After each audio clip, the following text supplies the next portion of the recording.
He alone is free who lives with free consent under the entire guidance of reason. When a man is prey to his emotions, he is not his own master.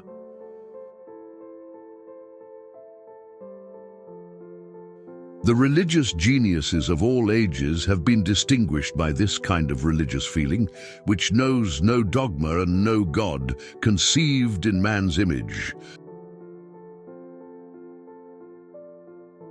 For they conceive of men, not as they are, but as they themselves would like them to be. The doctrines added by certain churches, such as that God took upon himself human nature, I have expressly said that I do not understand. In fact, to speak the truth, they seem to me no less absurd than would a statement that a circle had taken upon itself the nature of a square. But if, in any case, I did find error in that which I have collected from my natural understanding, I should count it good fortune, since Then, as now, the philosopher seemed a living oxymoron. He was an ascetic sensualist, a spiritual materialist, a sociable hermit, a secular saint. Let him be accursed by day and accursed by night. Let him be accursed in his lying down and accursed in his rising up, accursed in going out and accursed in coming in. This error forms one of the ultimate foundations of the system of Spinoza.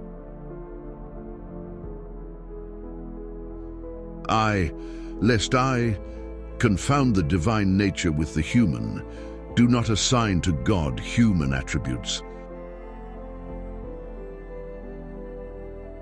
You can take every one of Spinoza's propositions and take the contrary propositions, and I cannot consider them as anything but dreams, which differ from God as totally as that which is not differs from that which is. You are either a Spinozist or not a philosopher at all. For how shall the finite comprehend the infinite? I make this chief distinction between religion and superstition, that the latter is founded on ignorance, the former on knowledge.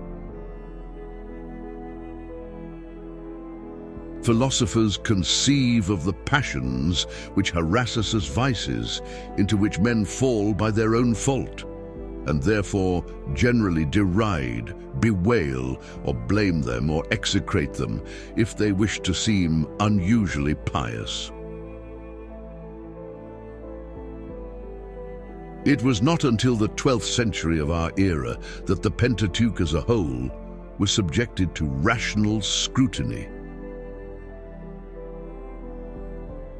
Indwelling in every dewdrop, as in the innumerable host of heaven, in the humblest flower and in the mind of man, he found the living Spirit of God, setting forth the divine glory, making the divine perfection, and inspiring with the divine love. A definition, if it is to be called perfect, must explain the inmost essence of a thing, and must take care not to substitute for this any of its properties. I am of opinion that the revelation of God can only be established by the wisdom of the doctrine, not by miracles, or in other words, by ignorance. Bruno and Spinoza are to be entirely accepted. Each stands by himself and alone. In the state of nature, wrongdoing is impossible, or if anyone does wrong, it is to himself, not to another. Never does Spinoza cite Bruno by name. If I had as clear an idea of ghosts as I have of a triangle or a circle, I should not in the least hesitate to affirm that they had been created by God.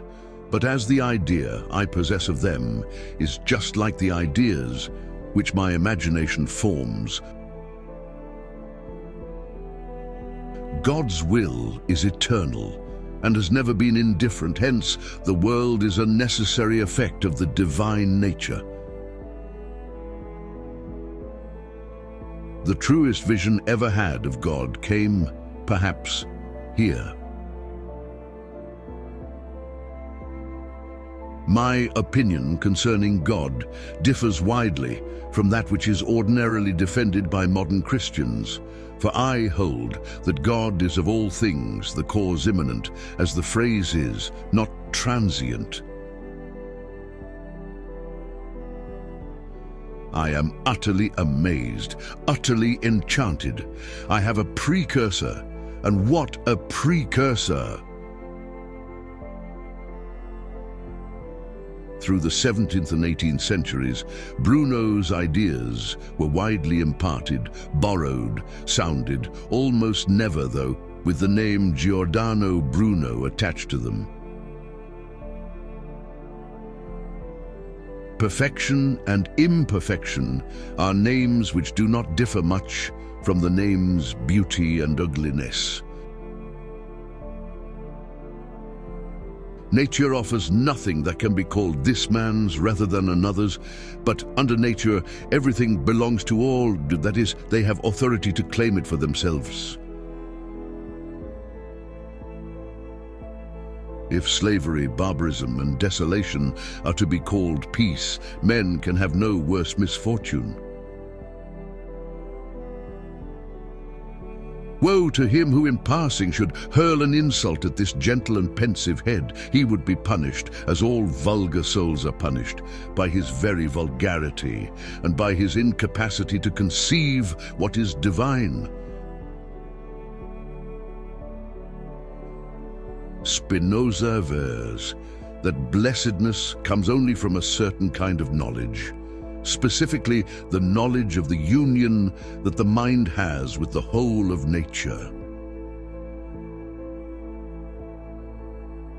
Looked at in this light, men like Democritus, Francis of Assisi, and Spinoza are closely akin to one another. He fell well short of mastering the art of demonstration. He had only a mediocre knowledge of analysis and geometry. What he knew best was to make lenses for microscopes. Even though the divergencies are admittedly tremendous, they are due more to the difference in time, culture, and science. Speaking generally, he holds dominion, to whom are entrusted by common consent affairs of state. Spinoza formulated the problem of the socially patent defect very clearly. Slavery, then, and not peace, is furthered by handing the whole authority to one man. For Spinoza, philosophy originates in the very person feeling of emptiness. The highest activity a human being can attain is learning for understanding, because to understand is to be free. The more you struggle to live, the less you live. Give up the notion that you must be sure of what you're doing. Instead, surrender to what is real within you, for that alone is sure. You are above everything distressing. I do not presume that I have found the best philosophy. I know that I understand the true philosophy. No matter how thin you slice it, there will always be two sides.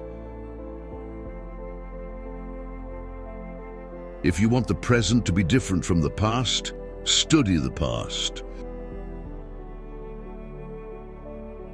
Peace is not the absence of war, it is a virtue, a state of mind, a disposition of benevolence, confidence, justice. Helpus translated this, quoting, "Everything excellent is as difficult as it is rare." I have made a ceaseless effort not to ridicule, not to bewail, not to scorn human actions, but to understand them. The more clearly you understand yourself and your emotions, the more you become a lover of what is.